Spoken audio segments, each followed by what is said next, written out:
Court Cousins. Two cousins sharing laughs and talking the team they love, the Orlando Magic. Let's get into it. Welcome everybody to Court Cousins episode 11. My lucky number. My name is Kyle. I'm joined as always by my co-host, my cousin, Jason, the Pich, with a little bit of a scene change for the Pich that we'll talk about in just a moment.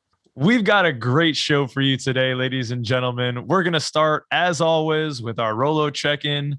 We'll scour the interwebs and our social media roundup. Pich will tell us what I learned in the most recent set of games. Then we'll play a little bit of fill in the blank. We have a special fan guest today for Magic the Card Gathering segment. And as always, we'll finish it out with our Court Cousins Championship. Pich is taunting me over there wearing the belt, but I'm coming for that thing, Pich. No, don't rub it in my face. Don't rub it in my face. That might change my ROLO check-in. I might go from happy to upset. You just wait. But first, I'll check in with you, Pich. How are you doing for the ROLO check-in, sir? Well, I'm good because I'm on vacation now, and I've selected this ROLO standing in front of the Welcome to Orlando with stuff as I was welcomed to Orlando yesterday afternoon. I pretty much just got in the rental car and drove over here to Ponce Inlet to stay with our aunt, which is just south of Daytona. And so I did not see any Orlando City or any of that stuff. I just got in the rental car and came over here. So it's still going to be new to me when you get here. I'm so excited. I'm more excited than that ROLO is. To be fair, I couldn't find one of him as excited as I am right now.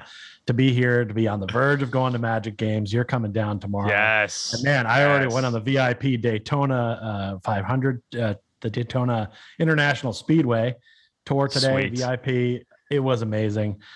So already a good start to this vacation. And I'm amped to do this show. Special guest today.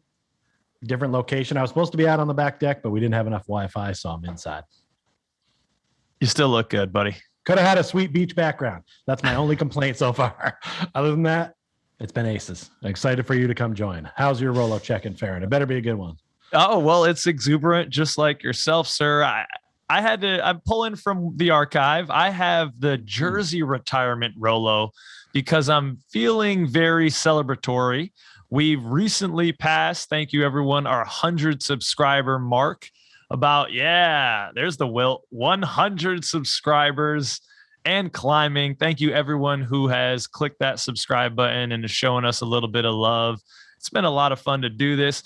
And maybe more importantly, Pich, I'm feeling celebration because we got our real first hate post. We got a couple like silly ones, but we got one guy, he said, "You're effing trash. Stop." And I was like, ooh, I made it. I made it. That's the sign that you're doing it right. When you got haters. When you got haters. Exactly. So now I feel like I'm pretty much J. Cole. I mean, I got haters. He got haters. We're pretty much the same dude. I'm on top of the world. I'm retiring the jersey, although this is just starting. But I'm an exuberant and happy ROLO underneath that mask of his. Well, I'm glad to hear that you're in that kind of mood. I think we are retiring the infancy of this program and stepping it up a notch, and celebrating here in Orlando this week will be perfect. So this is going to be great. And hopefully we can celebrate with some of you all. We'd love to press the flesh and see you all have an adult beverage, perhaps either before, after, or during the game. And so we've been scouring the interwebs, as always, looking for posts, tweets, twats, and messages from our Orlando Magic fan base. You don't like that one? Well, you got such a wide verbiage that you always whip out of the show, but you're whipping out a word that's not real every time. But still, it's part of what you do. So I'm all for twats. Bring it. I'm Shakespeare. It's me and Shakespeare. We're creating words out here. That's what we do. We're scouring the interwebs for all your Orlando Magic posts about the team we love, things that we find insightful or just get a laugh out of. And we got a pretty solid batch today, Pich. The first is from @OrlandoMeme, and it's from the Marvel universe. Not a big Marvel guy myself, but I know many out there are. Pich, I know you're a big Marvel guy. And we have Franz face superimposed over Captain America. He needs backup, and it is coming through in spades with the Black Panther and the rest of the Wakandan crew. And of course, it has Suggs's face, J.I., and Markel's face over it. Just, we're so close, Pish. We're so close to the return, to the cavalry coming to back us up. How are you feeling right now as we get closer to kind of the imminent return of some of these guys? Yeah, well, you said so close. I think that might end up being an overall theme in this show. So close. I'm even 63 miles away from the Amway Center. So we're so close. They're so close to coming back. Suggs is already back. You like to think things are going to change when they get back. You cross those fingers. Like I said to you before, I think we picked a good time to come down here and hit the reset button on what we're doing, because it's getting tough watching all these losses over and over again. But at least we're closer in these games. So I'd like to think that these guys will kick us over the hump a little bit and change things. We'll talk about that later. But, I mean, Franz as Captain America is a weird choice here. I'm just saying. Just putting it out there. could have gone with Iron Man or something. Probably wouldn't. Yeah. He had options, but that's hilarious, man. Yeah, I don't know how that would go over with him, but I feel I'm mixed about this right now, Jason. I feel like I'm excited, definitely, but part of me is also disappointed.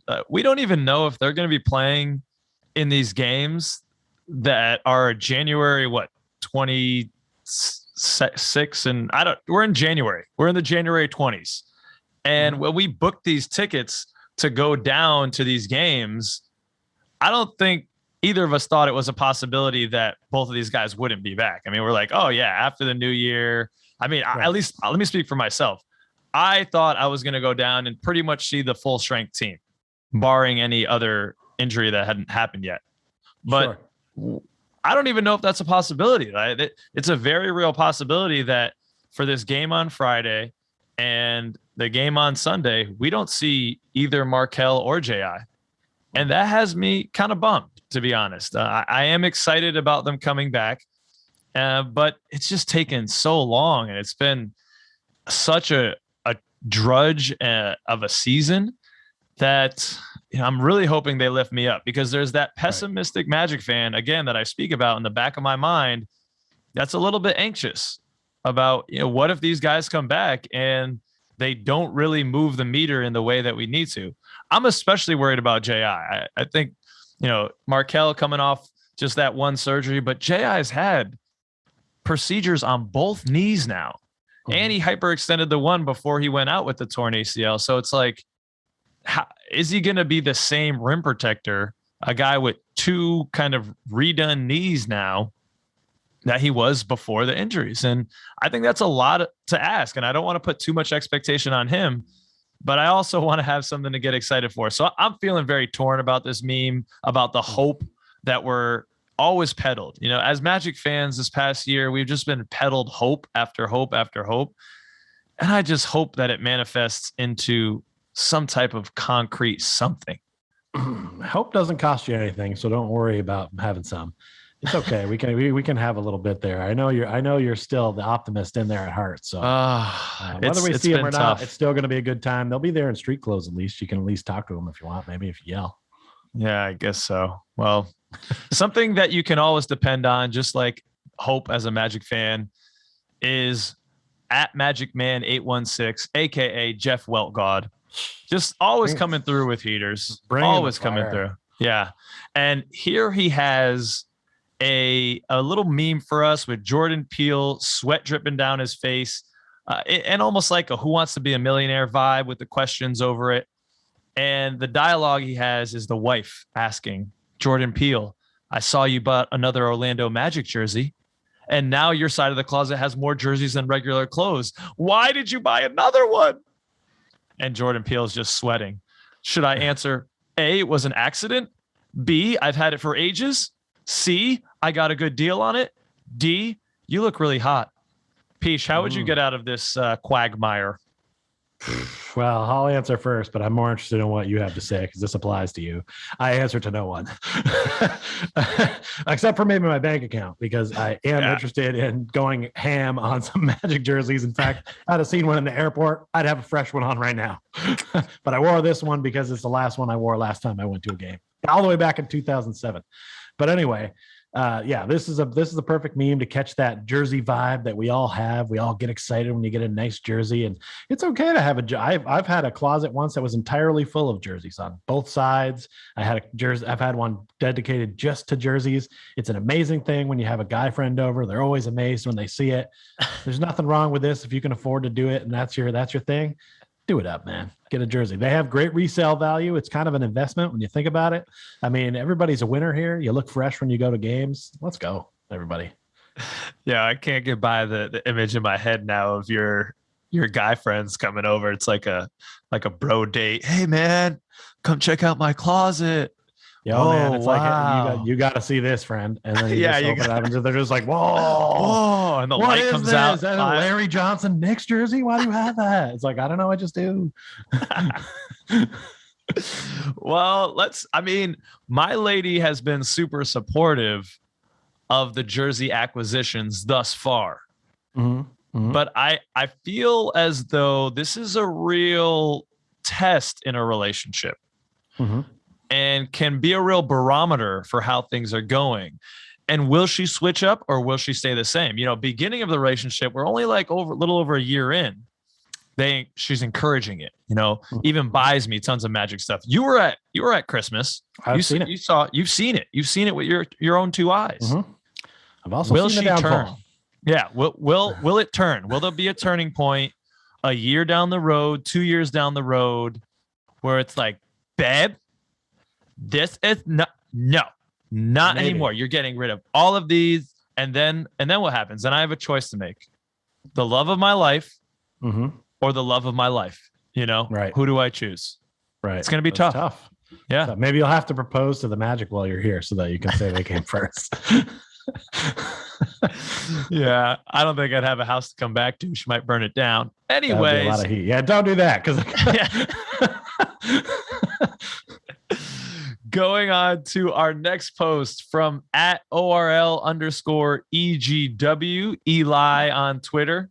He's asking his Magic fam in the Orlando area, if you find one of the Magic Michelob Ultra cans, let me know where I might be able to find them. These are fire. And since we're going down, I like to imbibe an adult beverage. These cans are indeed, as Eli describes, fire. And I would like to, even though I'm not a Michelob drinker, support this capitalistic endeavor. For sure. What say you, Pich? Are you with me on this? I'm saying if I find these, it's an immediate buy, and probably try to make sure that this cat can get where they're at, and anyone else who needs an empty one, probably, though. They're not going to be full. Yeah, we're going to mail you some empties, Eli, so you can put them on the wall. Yep, that's it. It is Orlando Beer Week, apparently, when we're down there. So maybe there'll be a plenty. We will see.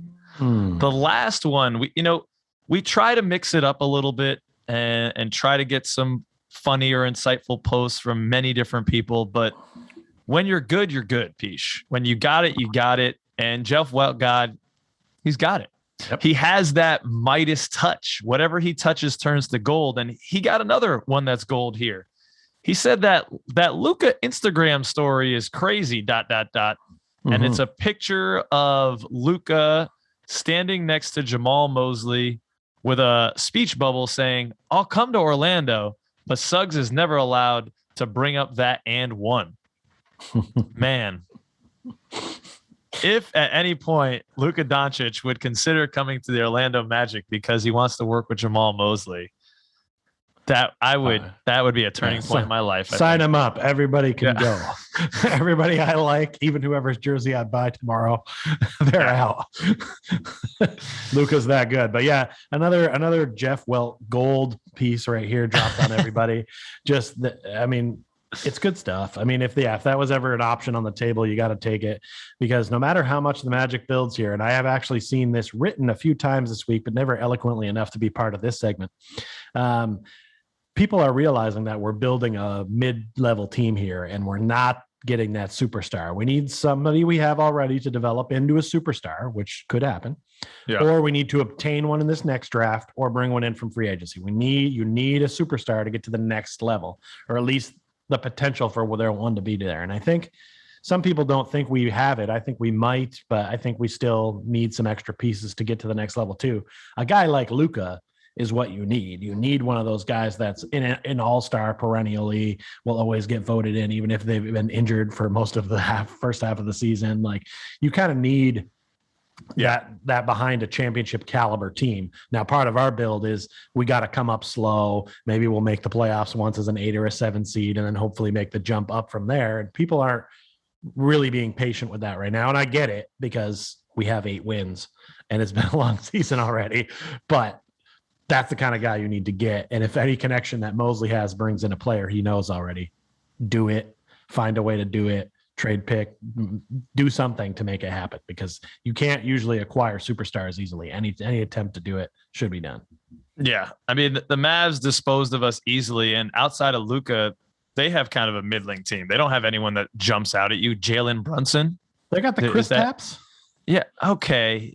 He's okay. But I mean, if I'm going to put like Kristaps or Franz, like, who's a better player? Like, I'm just saying that we have comparable pieces that we could put around a player that the Mavs do, and they have that guy. And if Jamal clearly he's got those relationship skills. I think that's really clear. And I think there's probably something to dealing with superstars, just because of the level of wealth and fame that they have, that they're just kind of different people. I've heard other podcasts talk about it, famous people that I kind of follow, and even they admit to, I'm different. Like, I do different things than the regular person. The circles that I roll in are different. And there is a way that you have to communicate with folks that are just living in that realm, that if Jamal Mosley has that type of communication skill, it just bodes well for the future. It does. He has that relationship with Luka, and that hopefully means that he can foster that relationship with other superstars. And also that idea will spread throughout the league, and eventually people will not look at Orlando as a place to go die, but a place that they could potentially succeed. So that is good, because I don't think we're ever going to pry Luka Doncic from the cold dead hands of the Mavericks. There's no way that they would allow that. But a guy needs to want to come to be coached by the coach of whatever franchise he's going to. And I think the only way that we're going to get it is that disgruntled superstar in a sign and trade. Free agency doesn't really exist in the way that it used to anymore. Everyone is getting the bag and then getting traded down the road, like a Damian Lillard, but we're just like, we're not quite ready to be trading for a guy like Damian Lillard, who's now going to be out for an extended period of time. But that's someone that you would want to trade for. And we're like a couple years away, I think, from being ready to say, all right, here are our pieces. Let's trade a package to get that guy.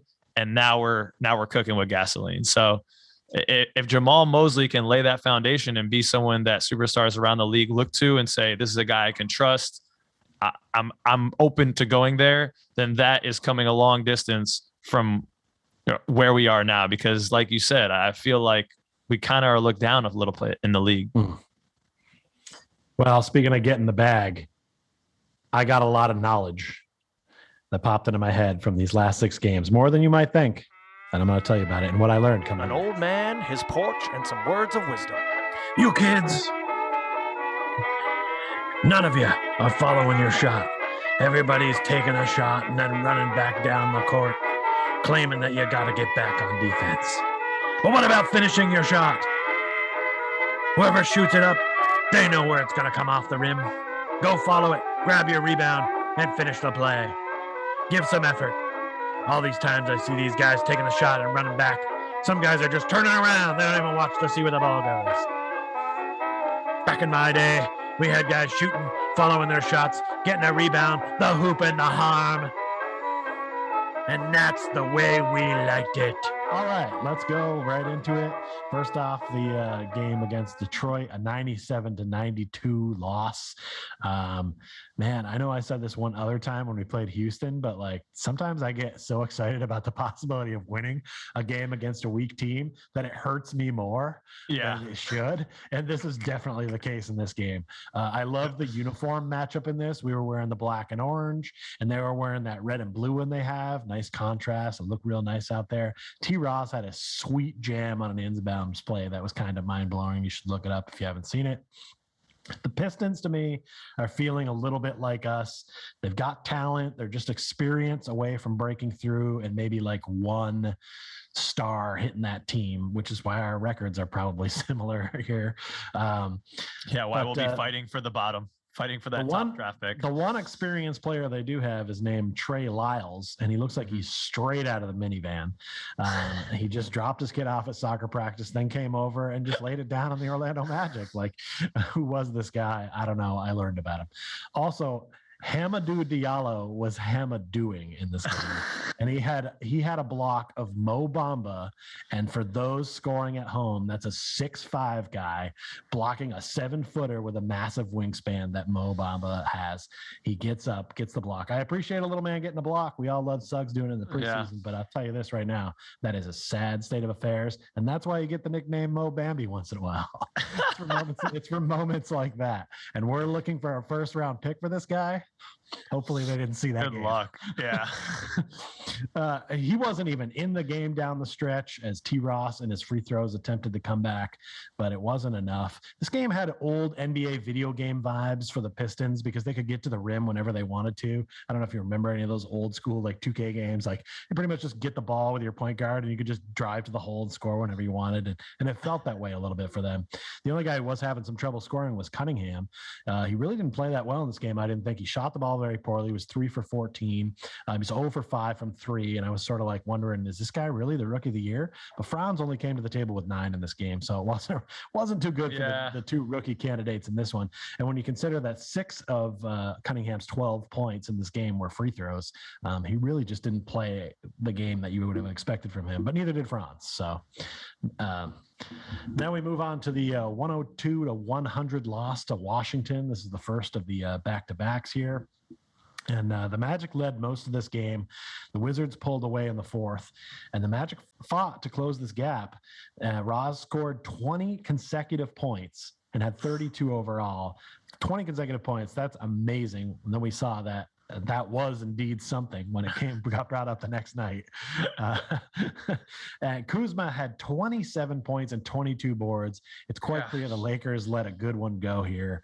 And it must be nice to have legit scoring options like Beal and Kuzma when you get down to the stretch of the game. And that really kind of made the difference here for the Wizards in that game. But then you thought, all right, we got a chance at redemption. Yeah. We're going to play Washington again. We're going to get their number this time. Yep. Bradley Beal is sitting. Sure, they're bringing back Montrezl Harrell, but big deal. We're returning Rolo. We're coming. Well, it's a 112-106 loss to Washington. Again, we're right close there, but we couldn't quite get it. A lot of early bricks for the Magic. Only 16 first-quarter points. You're going to hate that number. Yes, when you hear about it in just a minute. It was just disappointing for that to be happening. Montrezl Harrell was back, like we said. He had 16 points and 8 boards, so he was a bit of a problem working his way back into the lineup. I was disappointed that we were down by 20 at one point early in the second to the Beal-less Wizards, but that's how bad those shootings woes were for us early going. We started to get things going. We had a few jams that were contested, and we weren't getting that and one call. It was pretty annoying in a way. Like we just weren't getting that effort. No Cole buckets in the first half. I don't understand how we go a half and he doesn't get any buckets, but he would end up finishing the game with 19 and adding 11 boards and 9 assists. So just one assist is short of a triple-double, but didn't really participate in the first half. I mean, on the scoreboard anyway. He was still there doing his thing. And we had a 12-2 run in the third that kind of tried to get us back in the game. They have this guy named Neto, and he was being super annoying on defense. And even on offense, he chipped in 15 pence off the bench. So he kind of filled a little bit of the Beal hole that was there. And take it from a guy who just yesterday journeyed from Boston to Orlando and then drove to Daytona. I know traveling, and the Wizards big men know about it too. They love to get the ball, switch their pivot foot, and just get away with all kinds of travels. It was almost every time they got the ball, you saw Gafford, you saw Harrell, you saw all these big goons doing this and switching their pivot foot, and it was just like, where's the fundamentals? Where's the refereeing? I rarely complain about the referees being a point in this game, but when we only lose a game by 6 to the Wizards without Beal, I have to wonder if a few missed calls here and there couldn't have shifted the way things went in this game. And kind of overall on the Wizards, I don't know if you had any takeaways similar to me. You had thoughts on this? Well, just watching right now, it's the trade deadline coming up. I'm always kind of looking at players who might get moved and teams that might, want to add a piece, and just seeing, thinking, wow, the Lakers really need like another option. They need like another scorer. They need to fill out their bench a lot. Wouldn't it be nice if they could like trade a Westbrook for a Kuzma? Oh, wait, they just did that along with Montrezl Harrell and Kentavious Caldwell-Pope. And it was just mind-blowing watching these back-to-back games with how much the Lakers are struggling. I know they weren't in this segment, but it did give me a little bit of joy to just think about how down crap shoot right now the Lakers are with that Westbrook contract. And I do enjoy seeing them struggle. But wow, I mean, you think about it, they essentially traded part of their bench, 2 starters and a bench player, for Russell Westbrook, who has been stagnant. And I hope Weltman and Hammond can pull off something like that at the trade deadline, because that will put us in a nice position. Next, what was next, Pich? Next, we had our, get this, a win. Oh yeah, they do that. 116 to 109 at Charlotte. Before this game even started, you know what I saw that I liked is the Honeybees. I wish I could have seen more of their face, though, because I can't really tell if I can add them into the contenders for best dance team, but that's a different story. But then I saw the Cha jerseys that Charlotte was wearing, and I was upset. I don't get why you would put Cha on the front of your jersey. It's not like anything like that gets a buzzer from me. Sorry. It's like right Charlotte, or use Buzz City that they've used. Yep, they got those. Cha is a surfer dude saying yes to you. So don't do it. Anyway, Suggs was back. So then I got happy immediately. But it's just as much as I was as happy to see Suggs. Early the game was very sloppy. There was no D from either team. This game had pickup game at the park vibes. Like no one's worried about their defensive numbers, and they just kind of are out there having fun, which is very weird for 2 teams that feel like the Hornets obviously could be a playoff team very easily. Yeah, they just beaten the Bucks a couple games, even though the Bucks didn't have their guards settle down everybody. And I think people were ready to anoint Charlotte as the next up-and-coming big-time team to fear, like the Bulls. And it's like, this game kind of knocked them back down to earth. I learned about Ish Smith and Moritz being friends. I liked the back and forth that they had at the free throw line. Where that was hilarious. Ish That's my boy. That's my boy. Out of it. That was a pretty fun moment. Suggs' energy being back was just so helpful. He went for 12, 7, and 6 in 22 minutes. I mean, I think that's more than we would have expected from him, maybe minutes-wise and energy-wise in his first game back. But, man, what a difference he makes doing all the little things that don't necessarily show up on the scoreboard. But, man, you can tell that this team really missed him. The Wagners, sorry. Yes, please correct that pronunciation. They led us in scoring with 26 from Moritz and 19 from Franz. I mean, when Moritz is playing like this, man, it just makes you feel good. It's kind of like he's stroking the 3. He's aggravating guys, and you're like, all right. But we'll get back to him in a minute. Oh, yeah. This is what we've been saying on the Courts Cousins Germany is this whole time. We need more Moritz Wagner. Yeah. Those guys make sense. Double figures from all the Hornets starters, but it wasn't enough as the Magic win their 8th game of the season. Pretty exciting to get that W, and you like to think I got excited because I thought we were going to win 2 games in the stretch. Yeah, I'd be wrong. You were wrong. Because in the next game, the Mavs kind of put it on us 108 to 92. The only game in this stretch here where we really just kind of got blown out from start to finish. That Blazers game that you're about to talk about wasn't close either. No, I guess not. But the final score is only 10 points, so it felt okay. It's deceptive. It's deceptive, though. If you want to take a bright spot out of that loss to the Mavs, we had 60 points in the paint. 60. That's a lot of points for us in the paint. Maybe a lot of points for any team in the NBA. You would have liked to see him maybe get a few more points somewhere else to make it go. The big story from this one was the Luka Doncic and the Moritz run in, where Luka is asking who he is. I feel like that's a valid question. If you're our show of another team and you played against us, you'd be like, who the hell is Moritz Wagner and why is he leading them in scoring? Who's this guy? So it's a legit question. And him yelling and one at that time was super unnecessary. He kind of has no off switch. He just gives you 109% like all the time, and he can't shut it off, which is super annoying if you're that team beating them down and you're kind of like, bro, now I want to score 20 more points on you because you're making me mad. So I'd like to see him tone it down, but I do appreciate the hustle. So I don't know. I'm kind of on the fence with that. What do you think? Yeah, I see where you're going with that. I think I'd rather have it than not, but you're right. There is that sleeping giant effect. If you run across the wrong superstar or the wrong team on the wrong night and poke the bear, then that's not going to be what we need, Moritz. I know he's not going to see this in time, but I hope Moritz doesn't poke LeBron on Friday. No, yes, please don't. Please don't. That guy doesn't need any more fuel for the fire to go off on us. And then that last game was 98-88 loss to the Blazers. Coach Chauncey Billups made me excited. I didn't realize he was the coach of the Blazers. The Magic coach is in the protocol here, so Mermaze takes over, and he just looks like a nervous accountant on the sideline. He doesn't really seem like he's a head coach. And Rolo got his tech. He was really mad, and you could see he kind of like went for a cup and like took a drink, like, I'm not getting involved in this. And it's sort of like, yeah, that's why you're assistant coach, bro. Like, I'm sure he's a nice guy, but he didn't really have that, like, I'm the leader of this team vibe. And to be fair, I didn't know he was going to have to do it, but true. I just thought it was funny. CJ McCollum came back for the Blazers, which of course was bad for us. Another bad first quarter for the Magic, 17 first points. That's not going to get things done. Nas Little was big on the boards in this one. I mean, we just couldn't keep this guy straight. He was going crazy, and we got to know Anthony Simons a little bit better and got to see some of what this young Blazers team can do. It was pretty impressive. I just felt like we shouldn't be losing that bad to the Dameless Blazers, but I think I underestimated how good some of those other young players are that I didn't know, and now I do. T. Ross only had 4 points in this game. He wasn't on. We can't win games unless he's going to produce. He doesn't always have to hit torch status, but we need him in double figures. We need him mattering, or at least being an option down the stretch, and he wasn't there. So 88 points overall. It's just not going to get it done. Franz and Morris led us in scoring again in this game, but they each had 14.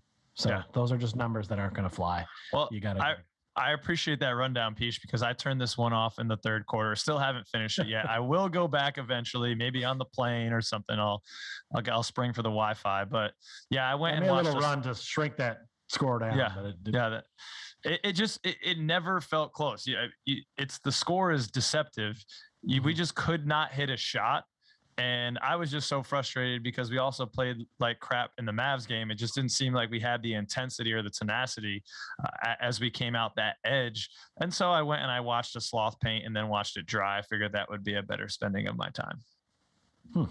It's hard to argue against that.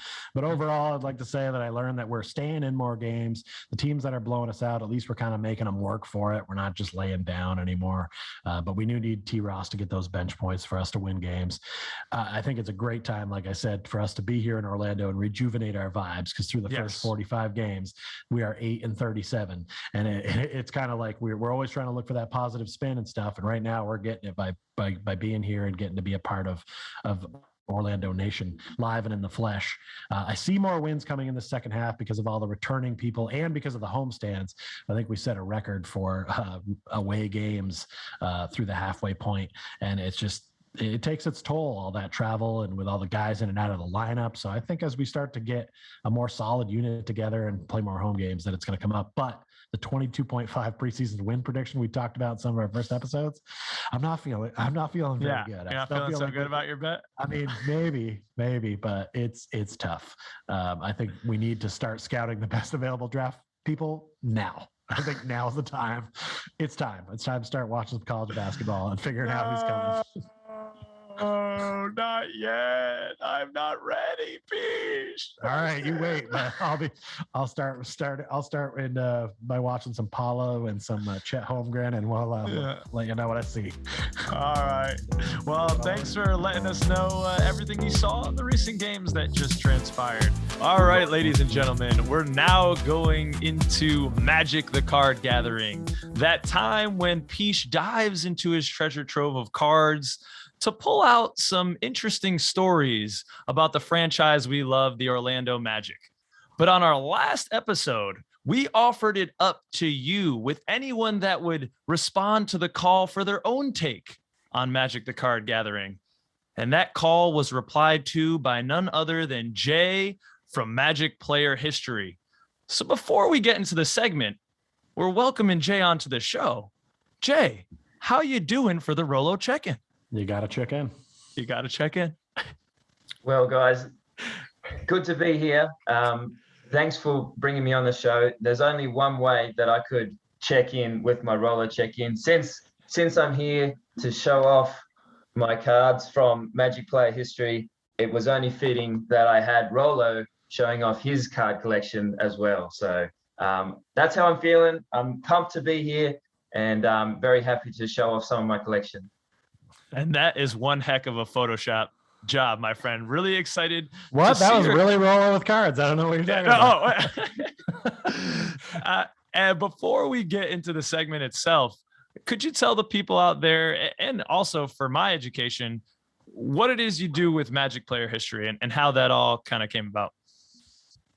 Yeah, so the Magic Player History, it started as a YouTube channel exclusively. So I was really, in my opinion, any player that makes it to the NBA is a player that deserves some recognition and deserves to be remembered.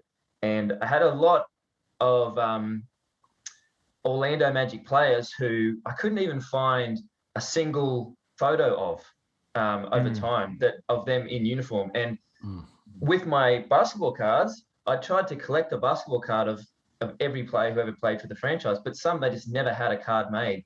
And it sort of made me sad that some of these guys who made it to the big time, they got all the way to the NBA, and there was almost nothing about them. And so I started this project of trying to make a video about every single player who ever played for the Orlando Magic franchise. Started right back with the 1989 team, and I'm working through it. Now, obviously, it's a massive project. Wow. It's going to take a long time to get through it. I think I'm about 40 players in at the moment and still working through it. So that's how it all started. And obviously, I've picked up Instagram and Twitter just to try to promote the YouTube channel originally, but then that's taken on a life of itself with the statistical and player updates that I give on those as well. So I think you guys have seen some of the stuff that I do on Instagram with the all-time statistical movers and that kind of stuff, which that's always been of a big interest to me as well, just with the statistics. So, and again, that all came from basketball cards when I was a kid and reading the backs of the basketball cards and getting a love for the statistics and trying to figure out who had scored more points for Orlando just by reading the backs of the basketball cards. Wow. Well, Jay, I got to tell you, we're in the hub. So if you give us a list of players you're looking for, we're going to hit some shops this week, and we will try to help you fill out your collection because we got to get this thing done. Before we get started with the game that you're going to propose to Kyle and I, how did you become an Orlando Magic fan all the way in Australia? Yeah. So if you can imagine a little 10-year-old Jay, and I really wasn't into basketball that much at the time, but I actually watched a show on television about the value of basketball cards. And I think it was this was like 1990, and they were talking about how much I think like Michael Jordan rookie cards were exploding in value and stuff like that. And I was like, oh, wow, maybe I should spend my pocket money on some basketball cards. And so I went down to the local shop and I bought myself my first pack of basketball cards. And when I opened it up, the very first card on the top was this card here. Oh, Nick Anderson. Nice. All right. Yep. I still have that card today. It's a little bit weathered because it's over 30 years old, that card. It's a Nick Anderson rookie card. And I sort of shuffled through the rest of the deck and I had a look at him. And then I just kept coming back and I was like, that uniform is fire. And yeah, this guy, he just looks so cool. And I was like, that's my team.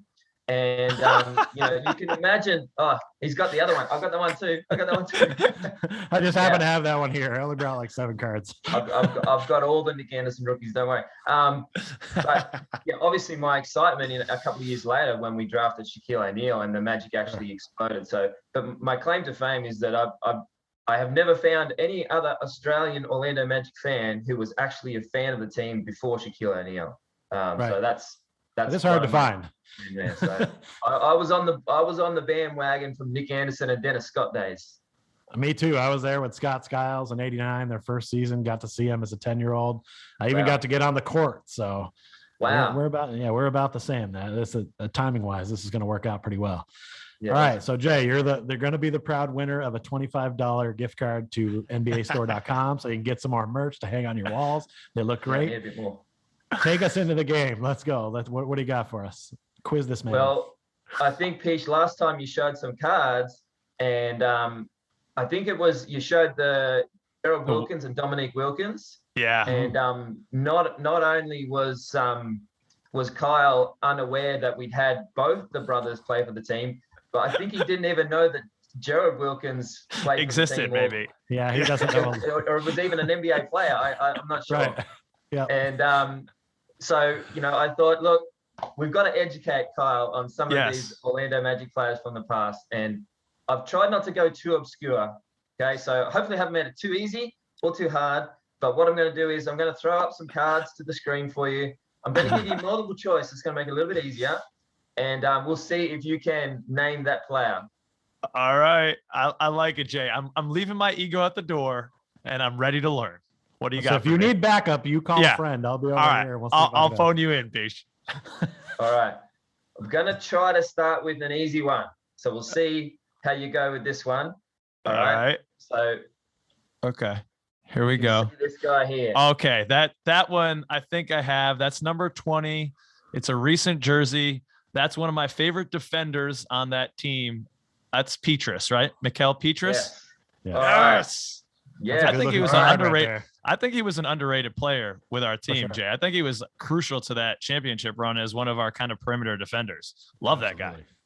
100%. Yeah. He was sort of a 3-and-D player before it was even a thing, Petrus. And I'm pleased you got that one. So you can keep a hold of your Orlando Magic fan card there. That was possibly the easiest one I'm going to throw at you. So we're off to a good start. All right. You didn't even need the multiple choice.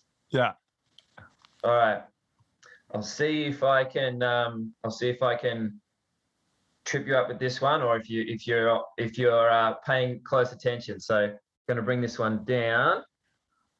Okay. All right. Hold on. Okay. This is another pretty recent one. That's a 55. Is that a 55 on that jersey? That guy isn't on our team right now, is he?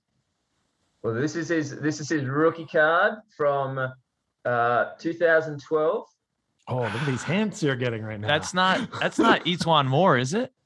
It is Etuan Moore. Oh, you can see his face. I know his face from our bench. I would like to see his face on the court. I don't know about you, Jay, but it'd be nice to see him on the court. That was another test. So you're doing well here. So I've given you a couple of easy ones to start. I was just like, maybe I can trip him up with the rookie card of Etuan Moore, but no, you're doing well. So I'm impressed. All right. You ready for the next one? You're being very kind, Jay. I'm ready. All right. See if you can get this guy. Okay. All right. I think this is where my run is going to end. We have an 11 from like the T-Mac year jerseys. Mm-hmm. Man, you haven't picked your number, bro. I know. That's my lucky number too. All right. What's our Pish? Do you know anything about this? A multiple choice. Multiple choice. He looks All familiar, right. but I'm not putting my finger on the name. So it's from 2002-03. All right. And I'll give you the 4 options. So is it A, Sam Vincent, B, Rashad Vaughn, C, Jacques Vaughn, or D, David Vaughn? Oh, you bastard. With all the Vaughns there. Is that wait, no, Jacques Vaughn never did he play for the Magic? Is that Jacques Vaughn? No. I have no idea. I'll go with Rashard Vaughn. I never heard that name in my life. Damn it! It is Jock. Oh no! He did play for us. Oh Yes. Hey, what That's kind of card is embarrassing. that, Jay? That looks like I've never seen that style before. It's a Looks like the Fleer. throwback one. That's a Fleer traditional from Oh my 2002-03. That's a What beauty. what years Yeah, did so he play for us? 2002-03. Yeah, Yeah. Jacques Vaughn played for the Magic. So everybody there, I should have explained in advance. Everybody I'm giving you on the multiple choice, they did play for the Magic. So there's no just random names thrown out there. So any name I give you, they did play for the Magic. But yeah, I knew two of those Vaughns Vaughns, but the third one tripped me up. I was like, but I knew it was Jacques Vaughn once you said, because I remembered he was number 11. Yeah, I'm David disappointed. Vaughan was back in the 90s. He was a power forward back in the 90s. Yeah, unfortunately, I didn't have 4 Vaughns to throw at you. I'm upset, but I can always get the next one. All right. What do we got for All us right. next, Jay? Next one. Let's see how you go with this one. So, Oh, yeah. All right. That one's easy. That's a Jeff Green right there, number 34. What did he play for us for a Nice. couple years, Yeah. Jay? yeah, nice. Yeah, no, I'm glad you got that one as well. So I wasn't sure, but yeah, Uncle Jeff's still in the league now. So that was probably from right in your wheelhouse of following the team. Yeah, about that. I remember he came over maybe when Dwight was really young. Was he on the tail end of the T-Mac years? You said that was 02? 02, 03? No, Jeff Green was much later. Okay. 2016, 17. Oh, yeah. So that's all that's right, more all right. your time, yeah? Yeah, definitely. And he only had 1 year, I imagine, with us because Yeah, that's one his season. thing. He That's can't all he play gets, more yeah. than 1 year. He can't play more than 1 year with any team, or else He's I like a don't know what less happened. majestic Rolo. Yeah, he's Yeah. kind of like yeah, exactly. Yeah, less majestic Robin He Lopez. cost me a lot of money when he played for Georgetown. I'm still not over it. I don't like that guy. One season and then he moves on to the next one. Yeah. See if he can get to every team before he retires. There you go. 30. Isn't 30 years. Ish Smith the leader right Yeah. now in the clubhouse? Ish Smith is another one. I'm not Yeah, going he to throw played an Ish for Smith us. at He you played for because us. Ish Smith is one of the guys who, to my knowledge, there has never been a basketball card made with him in Orlando Magic uniform. So he's I can't throw him at you because he didn't play at the right time or for long enough. All right, so ladies and gentlemen, if you're out there and you've seen an Ish Smith Magic card, pounce on that. We need to get it for Jay, ladies and gentlemen. Yeah, let's go. Let's do it. Hunt is on. All right. All right. Let's see what you got next, Jay. What do you got for me? All right. Let's try this one. This one could be a tricky one. We'll see. Okay, so now you're going back. This is really kind of probably more in Pich's time. We have a number 8 in the classic white pinstripe. By the expression on Pich's face, I think he knows it, which angers me even more because now I want to know it. It's a big forward-looking guy. You got to give me some options, Jay. I'm pulling up blanks here. All right. I'll give you 4 multiple choice options. This is from 1990-91. Okay. And your 4 options are, is this Brian Williams, Shaman Williams? Is it Bison Dele or is it Derek Dial? Okay. I know it's not Shimon because we had Shimon on a previous Magic card gathering and it did not look like that, gentlemen. Get rid of him. What were the He's last learning. 2 options? What were the C and D? Yeah, this is very educational, ladies and We gentlemen. had Bison Dele or Derek Dial. Pich, you seem to know this one. Can you help me here? Brian Williams. Yeah. Really? Well, it's a trick question in a way because Yeah. Brian Williams actually changed his name to Bison Dele. So I actually gave you 2 out of 4. You had a 50-50 shot there, Kyle. Man. I gave him his original name and he changed his name to Bison Dele. So Hey, I just knew the card said Brian Williams. yeah. Wow, that's even. I had a 66% chance there because I eliminated. Yeah, because you I ruled out eliminated Shaman. Yeah. Shimon. Oh man. So Bison Dele, I don't know if you guys know the story, but one of the most crazy Orlando Magic stories for his career with the Magic and tragic story, really. And so he's one of the guys who I have done a YouTube video on. So if people want to go and check that out, he had when he played with the Magic, he suffered from depression and a myriad of injuries. It was really, he was a top 10 draft pick, and we had high hopes for him. Originally, eventually we just sort of traded him to Denver for a couple of sort of contracts that, expiring contracts, because we had to make room under the salary cap. I think it was actually to sign Shaq. We had to make room under the salary cap to sign Shaq. And Dele, he went on to have a quite strong NBA career. He played for the Bulls in one of their championship seasons, which kind of got him paid with the Pistons. But then he retired very young and basically bought himself a yacht and started to just sail through Oceanic region. So he actually came down to Australia, and one day he basically just disappeared. And so the story, the suspicion is that his brother actually, murdered him. So, I go through it in detail in that YouTube video. But it's basically an unsolved mystery. They've never found the body or solved the case. So our own Orlando Magic cold case. Yeah. Yeah, pretty much. Oh, so that's that's Bison Dele. You got to get with ESPN and do a 30 for 30 on this. Yeah, we need this. Take your video and expand that. We got to find this guy, find out what happened.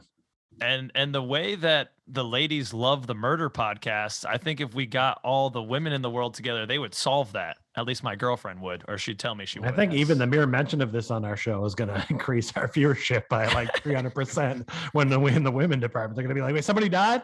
They're talking about it? I'm there. That is a weird fascination that I always get, a little uncomfortable. I'm like, oh, what do you like? A murder podcast? Yeah, Oh, I'm more comfortable anything with else? their fascination for cards. Okay. Maybe I'll cut that. Maybe I won't. Let's keep it moving. All right. Well, that was the last one I had. So. All right. Oh, okay. Sweet. Unless you want to go super obscure. Jay, I was thinking I was going to see some Donald Royal out here and some Tom Tolbert. Maybe kick this guy with a little Greg Kite right now or some. Oh, some I would have fun gotten stuff from Greg way Kite. back. Thank you very much. He just, Greg Kite recently was a part of the organization that gave those scholarships. He's a financial advisor in the Orlando area now. If you want to get your But would you finances recognize him? Probably not. I know he had a mean stash. He sure did. Yeah. In the tightest shorts in Orlando Magic history, probably. Jay, can you back that up? Look, I could have gone really hardcore on you. I guarantee you can't get this guy. Okay, so that's a number 15. That's an NBA hoops. That's an 89-90. That's the original team right there. NBA hoops number 15. Yeah, I don't. What options can you give me? All right. Is this Sean Higgins, Donnell Harvey, Brandon Hunter, or Frank Johnson? I'm gonna go with Darnell Harvey. No, Pich, what is it? Yeah. Oh no! Those are the cards at the beginning of my binder. The funny thing about Frank Johnson is he never actually played a regular season game for the team. He played in the preseason before our inaugural games, and this is a photo from the preseason. Right. But he was actually waived before the season started. So this is a basketball card that exists of a player who never actually played a regular season game for Orlando. There's no way you're going to get it. I looked that one up before too, because I have that card and I was like, who is this guy? I've never heard of this guy. And I was following the team pretty hard back then. So wow. Yeah. Well, thanks so much, Jay, for your time, for coming on. That was a lot of fun. Really appreciate your being a part of this show and adding your expansive Orlando Magic knowledge. I learned quite a few things, and I always appreciate what you're doing with Magic player history. Definitely going to go check out those YouTube videos, especially the murder mystery that we've now uncovered within our own beloved franchise. So thanks very much, Jay. Talk to you soon. Thanks, Jay. Appreciate it. Thank you, guys. I really enjoy the show. Yeah, keep it up. You guys are doing great. We're going into our next segment now, which is an oldie and a goodie, classic fill in the blank. So I'll present some statements, but there will be a word missing. There'll be a blank there, and myself and Pich will have to fill in that blank. I'll put forward the first one, and then I'll answer it because you just did a whole lot of talking. I need you to take a breath, get some H2O, and be ready to come back in just a moment, sir. The first fill in the blank. We had some big news with the Weltman and Hammond extensions. So this statement is, I feel blank about the Weltman-Hampton contract extensions. And I think I'm feeling aspirational. I'm feeling hopeful about these contract extensions. I've been very impressed overall with this front office and their tenure so far from 2017. You're not going to get every single one right, but I think on the whole, these guys have really put us in a pretty good position to succeed as a small market team that isn't the shining lights that is going to attract many superstars. We've really got to build, and I think that foundation is set. Just running through, some of their track history. 2017 was their first year. They selected J.I.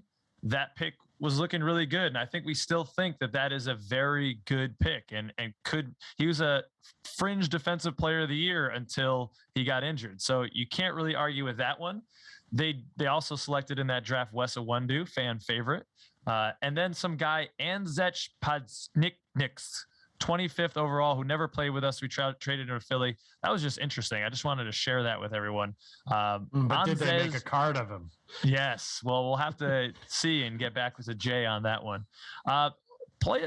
Folks might also be interested that we traded that player to Philadelphia for a first-round pick that later became Tyrese Maxey and a second-round pick that became Yam Mater, who are kind of buzz names in the NBA right now. Other big moves. In 2018, we moved on from Elfrid Payton, traded him to the Suns for a second-round pick that later became Jared Vanderbilt. Jared Vanderbilt is starting power forward for the Timberwolves, having a very good year. I'm just throwing out these names. It's interesting to see where these picks that get traded back and forth actually become, and that's where I can kind of say, oh man, did they mess up? I mean, Tyrese Maxey's playing really well for the Philadelphia 76ers. Vanderbilt is a starter, giving really solid defense and rebounds. You could kind of fantasize about those guys being on the team, but that's not how it works. I'm not going to knock them for that. I don't want to be that guy, but whenever I see that, my thought is, would we have picked him though? Right, right. You never know. Well, we did pick the next year Mo Bamba, 6th. We'll see, how that pans out. But if there is an area to criticize, there he is. There he is, the rookie card. If there is an area to criticize, it would probably be this pick, because guys that were picked after him, Shai Gilgeous-Alexander, he's just flirting at being an all-star and carrying Oklahoma City to every single win, scoring, upwards 20 to 30 points a game, just crushing it. A great point guard in this league, a great young point guard. They also passed up on Miles Bridges, who we are very well acquainted with at that point.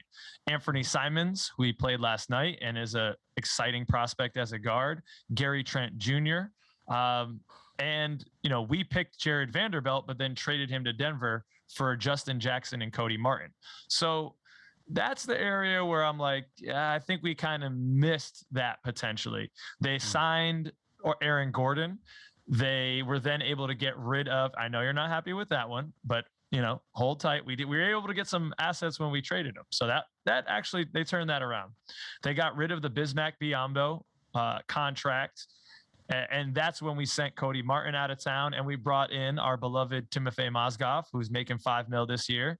That's good luck for you, Timofey. 2019, I think this is where they really made their money, and this is where they kind of won me over and maybe some of the other Magic fans out there listening. We traded Jonathan Simmons, who we had just kind of signed as a free agent, whatever guy, maybe a year or so before, a second-round pick and that first-round pick that became Tyrese Maxey to the 76ers for Markelle Fultz. And I think with the way that Markelle Fultz has shown himself to be a legitimate point guard in this league, a top-tier guy that could have all-star potential, I think we all look at that and say, stamp of approval, well done. Last year, then they picked Chuma Okeke, 16, which was interesting because he just torn his ACL, but he looked like one of the best players in the tournament before he went down. And when he came back last year and had a really good year. I know he's been up and down, and we're not sure where we land on him at the moment, but I still think that that's a great pick. And the thing that was I don't even know how they did this till this day. They convinced Chuma and his agent somehow to not sign his rookie contract until the next year. So normally a player gets drafted and they sign that same exact year. But essentially, I guess Weltman and Hammond were able to talk him into doing a redshirt year. I don't know how he was compensated. Maybe the agent compensated him. I don't know. But he signed in 2020. He was drafted in 2019 and signed in 2020. So last year, even though it was his second year with the franchise, was his first year on his contract. So this is only his second year on his rookie scale. So we have 2 more years of Chuma on his rookie scale contract, which I think is just fantastic when you're looking forward to build out a franchise of young guys and see who's going to pop. It still could be Chuma, perhaps. Then last year, we drafted Cole at 15. I think that was an amazing pick. There's no one after him that even comes close to sniffing what Cole Anthony is accomplishing. And then 2021 is the year of it all. That we had the big trades, trading Vooch to the Bulls for just tremendous value. It sucked to see him go, but it was tough to argue with the results. You get WCJ back, who's been our probably most consistent player. And you get 2 first rounders, one of which becomes Franz. Oh, yeah, that cements these guys for me and why I'm aspirational, why I'm hopeful. They picked number 8, where everyone was scratching their head, Franz Wagner, who's now in the top, leading the rookie of the year race. And then we also have a 2023 first round top 4 protected. Oh, there. And of course, yes, they also drafted Jalen Suggs, who we're going to talk about in a little bit as well. So overall, I think they've gotten great value for every move they've made. Really nothing to me that raises a crazy red flag. Their track history in Milwaukee makes me feel even better about what's happening in our beloved Orlando. And I think the future is bright for City Beautiful with these guys at the helm. How do you feel about the Weltman Hammond contract extensions, Pich? Kyle has just set a record for the most information to not fill in the blank. No, I filled in the blank. I filled it in. I mean, you did. You just filled it in very hard, which is good because you're very passionate about it. And that's a very great breakdown of what they've done when they've been here. Not everything has been a hit, but if you have more hits than misses, it's good. I got to say, I feel optimistic about this. That's the word I'm going to use here. I love it when guys get a chance. It just doesn't happen that much anymore to build, because a lot of times a new coach comes in or a player comes in. If they don't work after a year or 2, they're out. And the same thing in front offices. It happens all the time. It's like they're giving them the time because they've done it before, and it does take a while, and it is a process. Not to pick on what the Sixers are touted for years, but they didn't just get good overnight. They suffered through some loss, some losing, and they developed. They ended up getting some superstars, and that's why they're good now. They built a team around it, and that's the same process that we're doing right now, and we're just not as far as they are, and that's okay. That's how this goes. We need one of those guys to break out and become that star and keep the drafting going. And in a couple of years, we'll be that Sixers team that's competing for the East. So I feel good about it. I'm glad they did it. Yeah, I forgot some information, Pich. If you can believe that. Yeah, I left some out, if you can believe that. Bonus information. Well, I just wanted to tell you about how he's more right. I wanted to mention the coaching moves though too, because we didn't talk about that either. They send out Vogel, who is an experienced guy, but bring in Clifford, who is the exact right coach for that team, pushes all the right buttons, and we get to the playoffs. And then they've brought in Jamal Mosley, who I'm very optimistic about. So I've liked all their player moves and I've liked all their coaching moves. So we're giving them the Court Cousins 2 thumbs up. All right, next one. Recently, the Orlando Magic welcomed Darryl Armstrong and David Steele into the Magic Hall of Fame. So the blank that I will present you, Pich, is the next person that should be inducted into the Magic Hall of Fame is blank. You're gonna love it. I think you're gonna love it. Oh yeah, It's Mr. Dwight Howard. Okay. I don't know how much longer he's gonna play, but I don't think there's anybody else that deserves to be in there more than him. I also am like not a big fan of the fact that we don't have any retired jersey numbers. I mean, I feel like at this point we should have had some up there and we don't. And I think Dwight could be that guy. I'd like to see Dwight, them talk to him, get him to just sign and retire as a Magic player. Maybe he plays the last season. Maybe he's our Rolo next year. I don't know. Or at least he signs and retires with the Magic. They put the jersey up, they put him in the Hall of Fame, and we just move on with our lives, with him then entering the top 100 players in 25 years when they come up with that list. Because that's, for as much as I talked about, I didn't think he belonged on that list. He definitely 100% belongs on this list. I mean, I can't. It's tough to argue with Dwight, 3-time Defensive Player of the Year, led us to a championship. He's third in games played, number 1 in minutes played in the franchise history. So I'm right there with you if I'm thinking about kind of our most prolific players. But I'm going to the sideline again. I'm going to David Steele's counterpart. I'm going to JT Jeff Turner. All right. If there's not many more Magic centric players, people out there. So far right now, it's not all players in the Hall of Fame.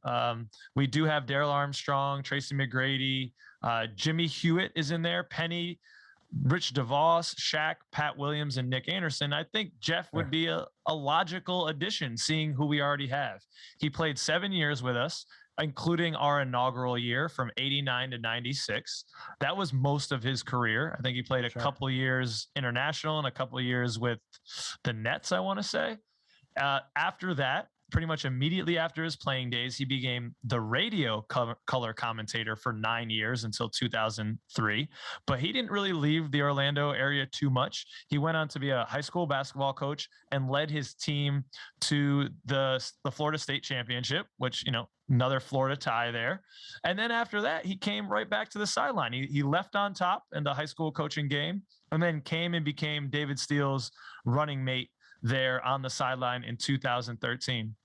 I also had no idea that the guy has a gold medal on the 1984 U.S. team. Yeah. So, I mean, he didn't win an NBA championship, but that is pretty impressive as far as an accomplishment for a player. And so I think that from all of those standpoints, he really deserves to be in there. Yeah, no argument from me. In fact, you almost made a case that makes me switch. If I had a vote today, I'm going Jeff Turner. Honorable mention to Tom Tolbert. There he is. He's the only guy you don't know on that card. I did come across a weird Jeff Turner anecdote that I'll share and maybe have to cut if we don't like it. Would you like to hear? This is on Wikipedia, so who the hell knows if it's true? But apparently there was a guy in Somerville, Massachusetts, which is not far from where you live there in Boston. True. And it was found out that he was faking online to women that he was Jeff Turner. He was imitating that he was Jeff Turner, but made up the fact, or maybe he didn't know. He said, "I'm in the Supersonics front office," and he got charges pressed against him by the Seattle Supersonics, and he was using Jeff Turner's name to get in with the ladies. So did it work though? That's the important thing. That wasn't in the Wikipedia post. Maybe we could try it this weekend. Hi, nice to meet you. I'm Jeff Turner. I feel like people will know that here. I think it has a better chance of working back up by Somerville. Let me take this one. Oh, okay. Yeah, people might get onto something when they see my 6-foot frame. Say, you played in the NBA? Oh yeah, 1989 and 96. I was great. Yeah. Won a gold medal in '84. 3 years before I was born. It was the highlight of my life. So should we keep it or cut it? I don't know. Next one. We've been delighted to have Suggs Bunny back in the lineup. He's played 3 games. Jalen Suggs is back. He's made a pretty significant impact, at least from my perspective. So, Pich, to you, Suggs has looked blank since his return. I'm going to go I'm going to go with energetic. Like I said in my what I learned, just his energy that he brought back to the court. And there's something about him when he's got the ball. He feels like a winner. And before he got hurt, he was starting to kind of like get that stink of the lose on him. We talked about it a bit on the show. And I feel like he came back with that same fire. Like, nah, we're undefeated now when I'm back, because we won our first game back. So I think the energy he brings to the team is amazing. I think, his shooting and all the other parts of his game are going to start to come back at some point. But yeah, it's his energy for me. I'm going to say Suggs has looked cerebral since his return. I really think I see a difference in him thinking through the game a little bit. I think that time on the sideline, seeing things, being able to step back, helped him. Now, he still has been averaging 4 turnovers a game since his return. So that's not anything to write home about. However, I think he's making just better decisions with his drives, when he's going to the cup, and how. In these previous 3 games, he's been averaging 12.7 points, 4 assists, 5 rebounds, shooting 57% from the floor. I'm gonna breeze over the 16.7 from 3. We're not going to talk about that and the turnovers, but the way that he's finishing that's what to me shows the game is slowing down a little bit for him. There were so many times when I was frustrated where he runs into the lane, into a group of people, head down, without really an escape plan, and then just kind of throws up a wild shot, throws up his hands to the referee, foul, but it's not coming. He is doing a much better job finishing around the rim. He is averaging 8.7 drives per game right now, and is making 4 out of 5.3 field goal attempts, 75% essentially. He's finishing at the rim. Compare that to before. He was finishing 41% of the time at the rim. So 41 to 75, that is tremendous growth. It shows me that he's really thinking through things, and also making, his teammates better, giving them some more open shots. Right. Yeah, you talked about him being cerebral. That's a good way to put this, because he definitely benefited from being out. He didn't he was stewing on the bench, but he was sitting there learning. You could see him in the huddle. You could see him talking to Jamal Mosley when they would take timeouts, like sometimes before they'd even talk to the team. There was one time where I even saw him go in and be the one that addressed the team first in the timeout. So he was definitely making the most of his time on that bench. So cerebral is a great word to describe what's going on, because he's a smarter player now. And if he'd have played all those games, he might not be in the same spot that he is now. So this could have worked out for the better. True. And it gave him some time. He talked about this in a post-game interview to get his body right. He said he admitted that he wasn't in the shape he needed to be at the beginning of the season. And I mean, he's playing even better defense than he was earlier on. Opponents are shooting 39% when he's the closest defender. So that's pretty dang good, if you ask me. Now, you're already there. You're close to the City Beautiful. 63 miles there from Amway Center. And I will be joining you tomorrow evening. And we're going to be going to the Bulls game, or the Lakers game and the Bulls game. So, Pich, blank is the thing that you're most looking forward to seeing or doing at the Amway Center. Guy, you might cringe, but I don't even know if I'm ready for this, because I haven't even been to this arena. It was the Amway Arena when I was there before, and then they made a new one. So I've never been to this building. I usually like to take a lap and drink stuff in. I think we're going to need a splash guard at the Magic Pro Shop in the next few days. So if someone could alert them to that, that'd be great. Because we're coming in hot. Yeah. And it's only going to be good for them. And it's going to be good for us too. We're going to have a blast. I think for me, the thing I'm looking forward most to seeing and doing is being a part of the home team fans. And we may not get that on the first night with all the Laker bandwagon fans, but I'm so used to going to games and I'm the away fan when they come to Boston. I don't like Boston teams, so I have to check my team out when they come to town. So I'm looking forward to being part of the home team and looking around and getting high fives from other fans instead of having to get berated or get some stuff thrown on me or telling me something I don't want to hear. So I think I'm just looking forward to being able to breathe this experience in with the fans of the Orlando Magic and hopefully some fans of our show too, and just doing that with you. It's going to be a good time. So for me, I'm taking the easy way out. I'm taking everything. Oh, okay. Yeah, that's a great point you bring up. You and I being raised outside of, Florida, Orlando area, I have majority of my life experienced being a Magic fan in opposition arenas. Mm-hmm. So I think that there's definitely some trials and tribulations that comes along with it. You better have your knowledge right. Be ready to come back at any challenges that come your way. But I do love being in away arenas because there's that immediate camaraderie when you see another Magic fan in the enemy territory. You're immediately, yeah, exactly. You got that, maybe a high five. All right. So that's something cool. But to be amongst, this is my third or fourth time now being down in Amway, and I'm really excited. We're going to be a part of the Reddit night. We bought these tickets for the Reddit Orlando Magic Reddit Appreciation Night. Thanks for all the moderators of that. And we're going to get to go on court and cut down the hoops. So I'm stoked about that. I don't think I've never been on an NBA court or even sitting courtside. The closest I got was when the Sixers sucked and I was like 6th row back. So I was pretty close, but I've never stepped foot on an NBA court, and I'm really looking forward to that.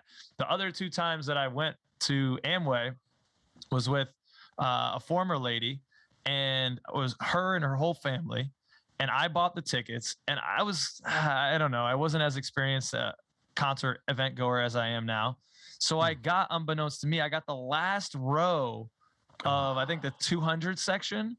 And actually, Uncle Leo came with us too. I met him downtown, and he was like at the end of his life too. So I felt horrible. Yeah. So I'm making Uncle Leo climb up these stairs, and he's making jokes at me just as he does. Like, oh, is this Mount Everest? Where the hell did you get the seats? And I'm embarrassed too, because now it's my parents' family, or my lady's family at the time. And her father was like this French guy, typical French guy, like tucks in polo shirts, like wears a fanny pack, just always seemed to be looking down his nose at me. And so that was like a horrible experience. I just didn't feel comfortable. The next time I went, it was again with Uncle Leo when he was like really close to passing, and just wheeling him around, like having a good time as he like, hey, look at that lady over there. And I'm like, all right, Uncle, quiet down. I don't want to get in trouble here, Yeah. And wheeling him around. So this is the first time, honestly, I'm able to go to the Amway Center kind of just like for me in a way. So I'm excited to take it all in and be a little greedy with the experience. Next. Last one I have for you, Pich. Our boy Cole Anthony, in his last 6, shooting 30% from the field, 25% from 3. He's averaging 13 as compared to the season averages of 40% from the field and 33% from 3, and his near 19-point average. So I ask you, Pich, Cole's recent scoring struggles are blank. Temporary. I think this is just a blip in the radar. He was out for a long time, came back for a game, was out again. I think he's working himself back into things, and I think he was forcing some stuff early on, just expecting it to be there. But I think that the struggles are going to be temporary, and that he'll turn it around, and hopefully turns it around in these next 2 games, because we're going to need him to have a chance. Yeah, I would love to see a win when we're down there. Cole's recent scoring struggles are par for the course. This is the NBA, ladies and gentlemen. It's a game of runs in every game and throughout the season. Shooters get hot, shooters get cold. They just got to keep shooting. So Cole, I know you're out there listening. Big fan of the show. He was our number 100 subscriber, I believe. Just keep shooting, man. We're with you. Just keep shooting. Shooter's gonna shoot. Shooter's got to shoot. And Pich, you certainly unloaded the shells in the most recent series of the Court Cousins Championship. We are now entering that time of our show where Pich and I lay down 2 wagers for each other to see who will have that beauty, the Court Cousins championship belt, and the pride of being a champion as we move to the next episode. Now, we had 4 wagers last time.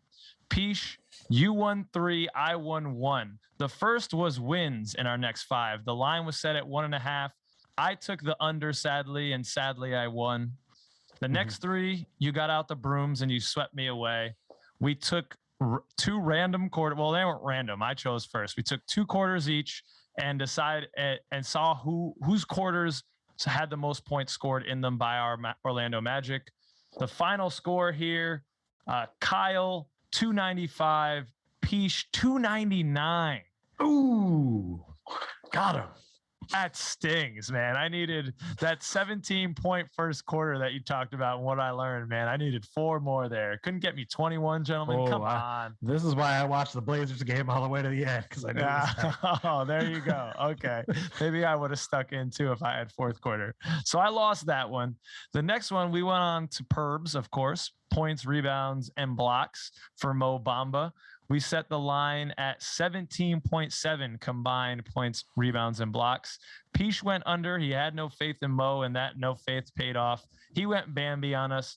He went 16.75 instead of the 17.7 needed.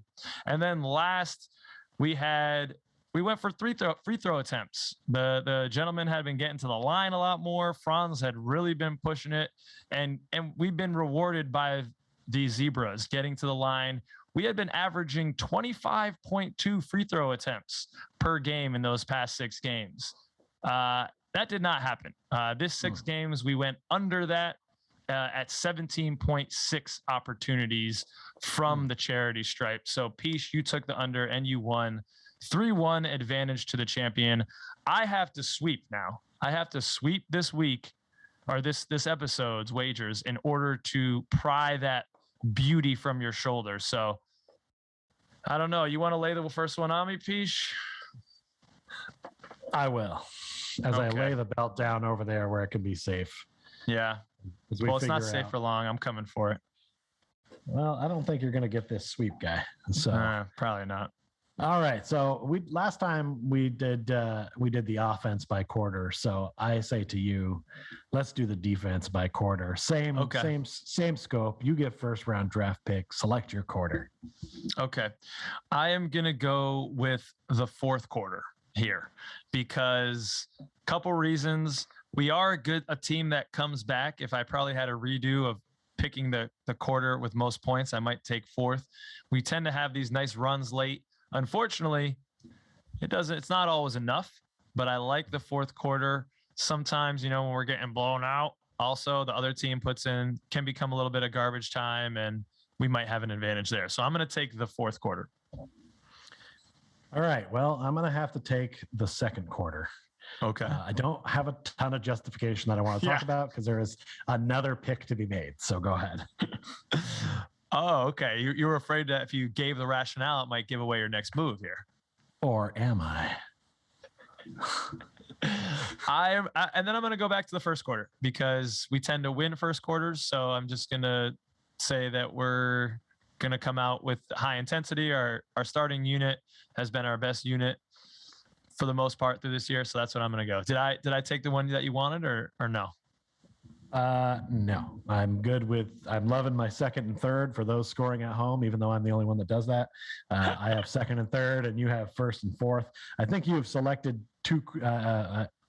some quarters where we might sometimes be successful on offense, but I think you're forgetting about those 2 ones where we were 16 and 17 points and they lay it on us. Other teams kind of come in hot and then we always have to play catch up. So I didn't want the first quarter at all. Yeah, maybe you're right. All right. Well, let me get one. Let me get one to you. Let me see if I can trip you up here. Mm-hmm. Terrence Ross, the Torch. We've had a couple lightings this year. In the past 6 games, he's heated up really once. He had a great game against Washington where he scored over 25 points. So, Pich, in these next 6 games, which we didn't mention, we got 2 against the Bulls, 1 against the 76ers, 1 against the Lakers, 1 against the Pistons, and 1 against the Mavs. Are you seeing any torch lightings? How many games? Over under 0.5. for T-Ross torch lighting. So he just has to get one. This is over 25 I'm points. taking the over here. I mean, Damn. T-Ross, he does this from time to time, and that one out of 6 game ratio feels very good. I think if you'd have picked 1.5, I still might have taken the over. Dang. 0.5, I am all about the over. Dang, why not do it on Friday night against the Lakers? All right. He does like to play better against those marquee teams, and there are a lot of marquee teams coming up. I think maybe he's like, he's auditioning. Hey, yeah, exactly. Yeah. Do you like what you see? I can do this for you. All right. What do you have for me now, Pich? For you, sir, I have. We did free throw attempts last game, so I'm going to go ahead and talk about free throws made because that one went askew on us. I think we had a huge run when you set that line, and it got a little crazy. But I think this one might be a little closer. Free throws made per game in the past. We got 13.7 out of 17.7 free throws per game in the past 6. Okay. So you set the line there at 13.7 for me? You got to set the line. I'll set the line there. Okay. I'm not going to say I love it, but the line that I had with the free throw attempts, I felt was favorable. So you're going to give me one. Here's a layup. Give me a layup. All right. Thank you. I need to sweep anyways. I'm going to take the over on this with Snuggly coming back, with Jalen Suggs coming back. Maybe we get Markelle Fultz back. Hopefully Franz, we got some home games, so hopefully guys can get rested and get up for some of these games. I want to see Franz going to the hoop more. I want to see Cole get into the bucket more. I think we'll make more than 13.7 per game in these next 6. Fingers crossed. Ready for the last wager, sir? Prepared. Okay. Our boy Chuma has been getting quite a bit of heat recently. He just hasn't been scoring the ball as prolifically as Magic fans maybe hoped at the beginning of the year. So, the way he's been shooting the 3 has been drawing some ire from our fan base, rightly so. But we're not going to talk about that. We're going to talk about what has been a strength for him, which is his defense. And he has been getting some steals, some deflections. He's averaging right now 2 steals per game. So I'm setting the line at 1.8. That would, even if you took out one of his steals, from the past 6 games, it would average at 1.8. So there's like a 1 steal wiggle room. Is he going to get the same amount of steals in these next 6? Or do you think he's going to fall by more than 1 steal? Man, you're wily on this one, but I think the rest of your week lineup, you're not going to sweep this week. So I don't feel like I have to make this pick right. Well, you think wrong, sir. I got to take the under here. Not because I don't believe it can't be done, just because for the same reason that I didn't take Mo Bamba last week. Chuma's disappointed me a few times in this championship. And so he has to get a win before he wins me back to getting to the over. So I'm going under. Okay. All right. And I have a further challenge for you, sir, that we will film at the game. Well, this isn't Court Cousins Championship. This is not even championship. This is a side. You know what? Okay. This is first beer. Okay. Oh, I like it. Give me one of those Michelob Ultras with the Magic on the side. You know it. Yeah. Well, we're getting those anyway. But it's a little side action. Who do you think is going to score? This will be my first game at the Amway Center. So I want to know who you think scores the first basket for the Orlando Magic for us against the Lakers. Now, now, we don't know who's going to be playing, but we'll make this call from the stands. We'll shoot a fun video. We'll put it on IG. It'll be a good time. Yeah. I'm going to have to think about it. Mull over the numbers. Yeah. I'm going to have to look at lots of data. My projected score. Okay. All right. But it depends on what the lineup looks like. So. All right. So we'll see how these play out, and maybe we'll have some side action that we'll be posting to our Instagram and Twitter.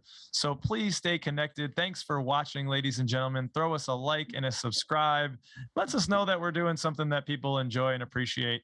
And hey, give us a holler. We're down in Orlando. We want to get together. Hope to see you soon. Take care, everybody. Peace. Thanks for coming.